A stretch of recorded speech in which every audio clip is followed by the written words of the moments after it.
Minions on a Mission, Issue 8, A Minion's Guide to Gardening. Killer Dungeon Plants and Fungus because you asked for it.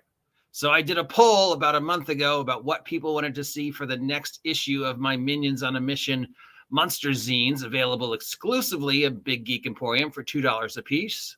Link down below. Please support, please like, please share, and subscribe. And unanimously, everybody said, do plants, do fungus, do dungeon fungus, do the Fungus Amongus. So, without further ado, here it is. Available for preview from me, the guy who wrote it, only for $2, only available on Big Geek Emporium. The Minion's Guide to Gardening, Dungeon, Plants, and Fungus, including, after so many years of talking about it, the stat block for the legendary half carrot, which is a sort of interesting since Dungeons and Dragons proper just got rid of their take on the half whatever with getting rid of the Ardling for now, that I present to you for $2, the stat block for the one true Ardling, the half carrot. Plus, each and every one of these plants were actually researched, in that I looked them up on Wikipedia. But in regards to any supposed medical or supernatural properties of these plants, this is a work of fiction. So please do not run out, grab a piece of bark, eat it, and hoping that it'll give you super strength. Because again, this is a work of fiction. Don't eat mushrooms off your garden because they could be poisonous. This is a work of fiction. So here it is.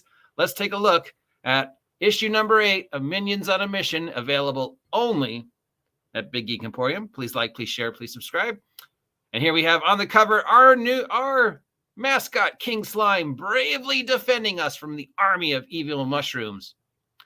So first we have our introduction, and then we have section 1, carnivorous plants, evil fungi, tree folk, walking mushrooms, and other abominations that make up this list. And then they are alphabetical, and anything that is based upon an actual plant, like the bladderwort, I have the Wikipedia link, which I actually did look up, the most carnivorous plants, the most poisonous plants, stuff like that.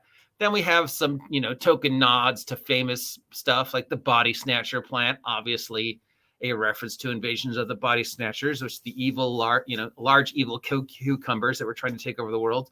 And as always, they are also little quotes to sort of give them a little touch of humor, because otherwise these are just boring stat blocks. And again, whenever there's actual information, I put the link. So like here we have the world famous corpse flower, and then the link for where this came from. Here we have the giant fly trapper, and then the link for the giant flea trappers.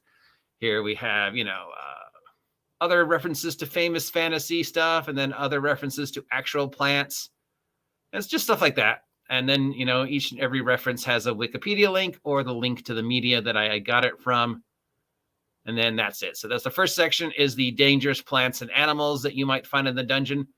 The second section is, the collecting aspect and how much it would cost and how much you could get for selling these weird plants and the possible effects. So here we have Athelas, Lord of the Rings. Supposedly it is a healing and antitoxin, what it looks like, and then how much money you would get for selling it or how much it would cost you for buying it. Some of them are real, some of them are made up, some of them are for fiction. Then we have actual plants like hemlock, which is, of course, supposedly poisonous. Hemp, poison ivy, mushrooms, molds, stuff like that. And then here we have a evil killer pickle. Why would we have an evil killer pickle? Because the next section we have the player options, the player ancestries. And here it is, ladies and gentlemen, the half carrot stat block. I know you have long heard me mention the half carrot and where I got the idea for half carrot, but I'll give you a hint. It's from a movie, a fantasy movie usually connected to Monty Python, a fantasy movie about time travel. It's from Time Bandits, where the evil wizard is talking about what he's going to transform people into. Half dog, half rabbit, half fish. Oh, I know, half carrot.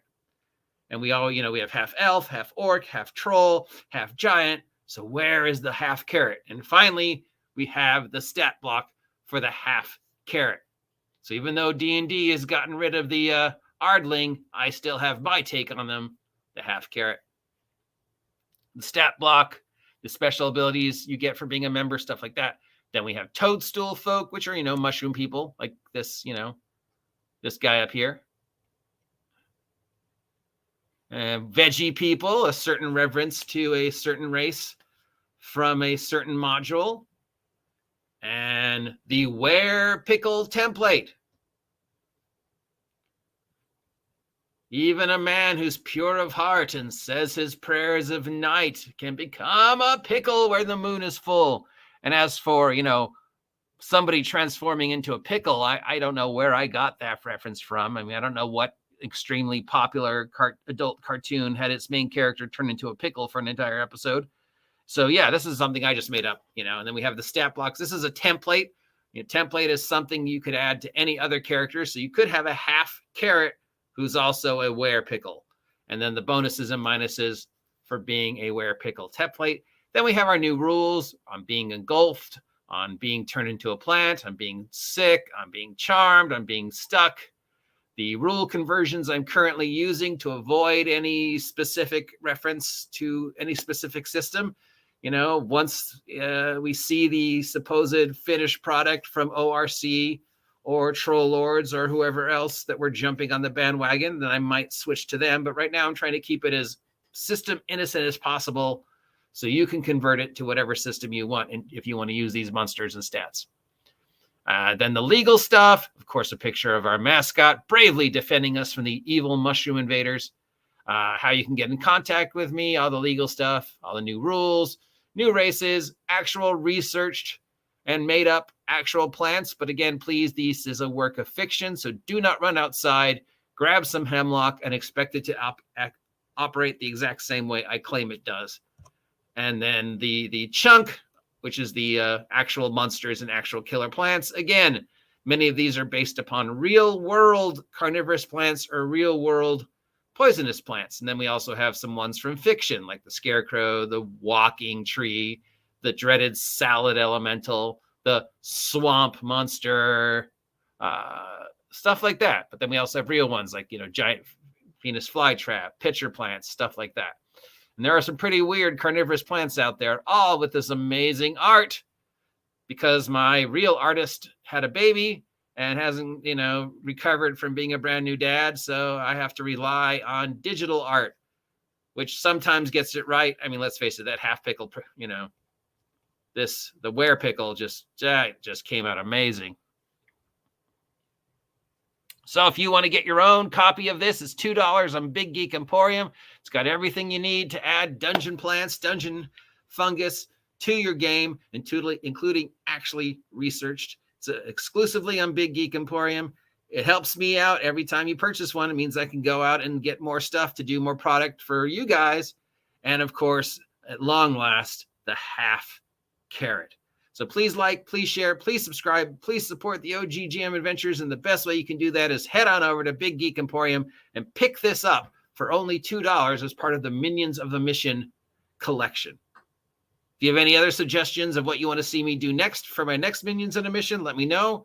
Until then, please thank you for taking part in the OGGM adventures. And remember to like, share, subscribe, buy my merch. And remember that our mascot, King Slime, is out there bravely defending us from the evil mushroom invaders. Yeah, that's totally what that looks like. Half carrot, because you know you wanted it. See ya.